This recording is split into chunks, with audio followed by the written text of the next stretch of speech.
مساء الخير عليكم. هكلمكم دلوقتي على التلاجتين الشارب اللي هم ال 480 لتر اللي هي العاديه ديجيتال مش ازاز، ودي طبعا الناس بتدور عليها 480 لتر.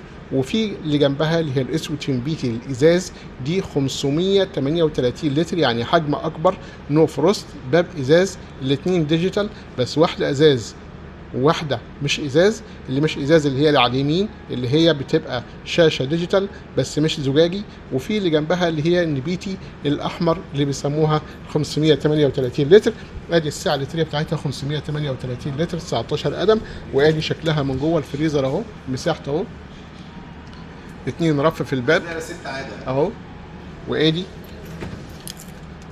الجزء اللي تحت كمان شيلد روم، نو فروست، ديجيتال، اسود فين بيتي.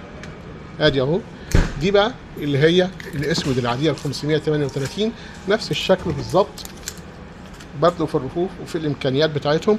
ادي مفيش اختلاف الا غير في السعه، في الحجم، في الشكل الخارجي فقط، وبيفرقوا في السعر كتير قوي طبعا.